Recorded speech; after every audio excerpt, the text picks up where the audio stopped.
दो प्रभु की सेवा करने वालों को हो प्रभुनि हाबा मावग्रानो हो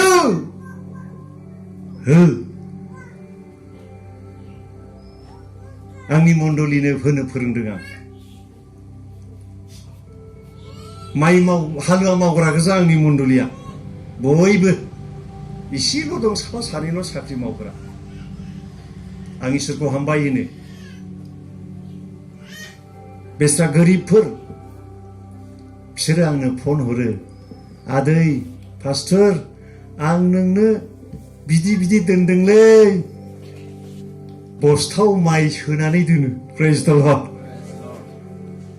बिसोरो आंखौ मिथिगौ आं प्रभुनि सेवा खालामो बिसोरो मिथिगौ दुखुजों सेवा खालामो जेबो इनकाम गैया प्रभुनि लेंनो होनायखौ मालाबाबो नोङो मोनफिननाय नङा नोङो मोनफिनगोन बाइबेला होनदोङो नोङो खोमाथारनाय नङा हालेलुया फन हरो थेलावालाखौ बुङो आं थु थांनि उमुगनि न'आव गावसोरनो माइफोरखौ जाबै हरो प्रेज द लर्ड सोरबा सासेया नुब्ला ओइ आदै ओइ आमाइ ओइ आयं आंनावबो दंलै लांद' नोंनो सुनानै दोनदों आङो सोनानै दोनदों आङो हालेलुया प्रभु की लोगों को प्रभु की दास को देना सीखे कभी भी आपका नुकसान नहीं होगा प्रेज द लॉर्ड बढ़ते जाएंगे नोंनि होनायनि सायाव मालाबाबो नोङो खोमानाय नङा लस जानाय नङा थिरखिला लागोन लस जागोन लटारि लागोन लस जागोन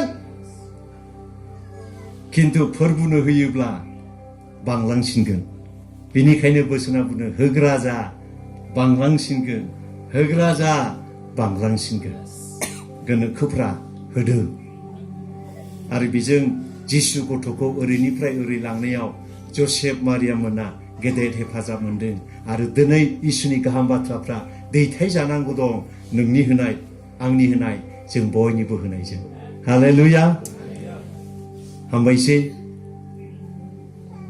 मा होगोन ने आं बेखौ प्रश्न दोनदों दिनै लुजादो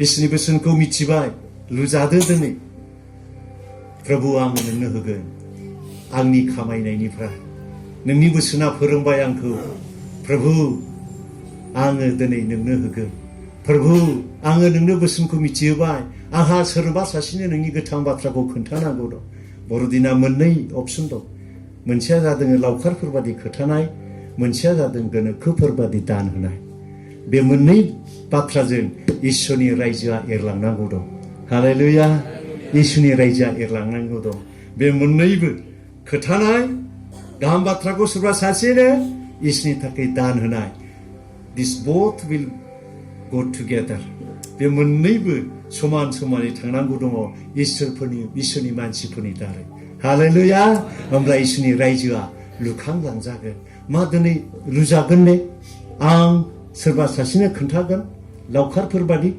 मा दिनै लुजागोन ने आं गोनोखोफोर बादि प्रभुनि सेवानि थाखाय आं होगोन मा लुजागोन ने लुजागोन सोर सोर लुजानो गोसो दं सोर बुंनो गोसो दं सोर बे बाथ्राखौ आं खालामगोन होननानै साननानै दं आं आखाइ थिखांनो थोनलिया किन्तु इसोरनि सिगाङाव लुजादो आं आखाइ थिखांनो थोनलिया दिनै इसोरनि सिगाङाव बुंथिनानै लादो बाइबेलाव फंसे बाथ्रा दं बाइबेलाव फंसे बाथ्रा दं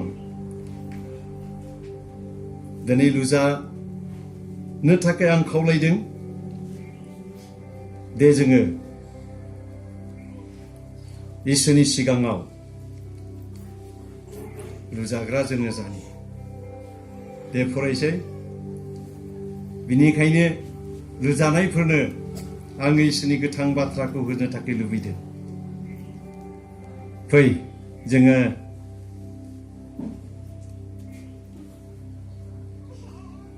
फरायनि माथाइनि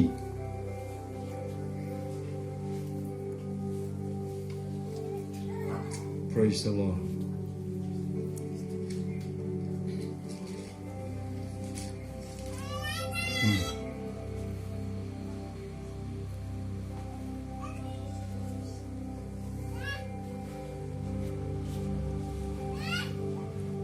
प्रभुनि आशीर्वादा जोंनि सायाव थाथों।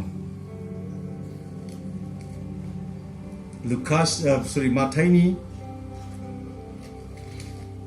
5 अध्याय बिनि 33 पदखौ जोङो फरायनि। दे सोरबा फरायनानै होदो दे।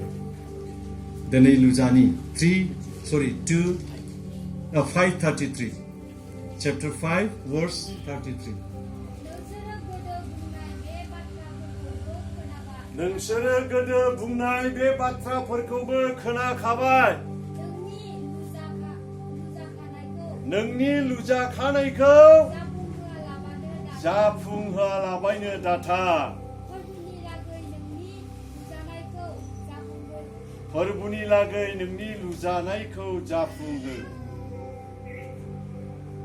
दिनै आं बे बाथ्राजों बुंनो थाखाय लुबैदों। दिनै दे प्रभुनि थाखाय आं खोन्थागोन आंनि सोरबा खुरमानो। फोरबुनि थाखाय आं खोन्थागोन सोरबा उसुं खाथिनि मानसिनो। फोरबुनि थाखाय आं खोन्थागोन सोरबा आंनि लोगोनो।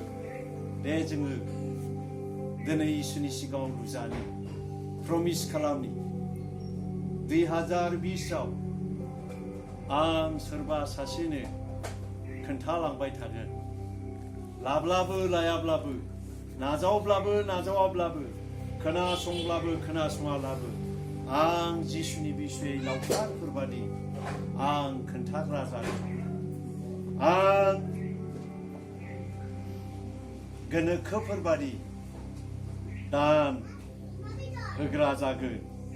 बाइबेला होनदोङो फोरबुनि लागै नोंनि लुजानायखौ जाफुंहोदो। दिनै दे जोङो लुजानि। आं प्रभुनि सेवानि थाखाय होदो। गोनोखोफ्रा जेरै होदो जोंबो दिनै बे बर'दिननि मोनसे ख्रिस्टमासनि मोजां मोनसे जुथुमलायनायाव सालबारि मण्डलिनि बिश्वासिफोर, सुबाइजार मण्डलिनि बिश्वासिफोर, आं बे गोथां बाथ्राखौ बुंलांनानै आं एसेयावनो दोननो थाखाय लुबैदों। मा नोङो थार गुबै इसोरनि गोथां बाथ्रा बादि दिनै लुजागोन ने? दिनै बुंगोन ने? प्रभु आं जेसे गोबाव गोथाङै थांनानै थागोन आं नोंनि गाहाम बाथ्राखौ सोरबा सासेनो खोन्थालांबाय थागोन। प्रभु आङो जेसे गोबाव गोथाङै थागोन आङो नोंनि सेवानि थाखाय आं होलांबाय थागोन। फै जों बयबो गसङो। फै जों बयबो गसङो।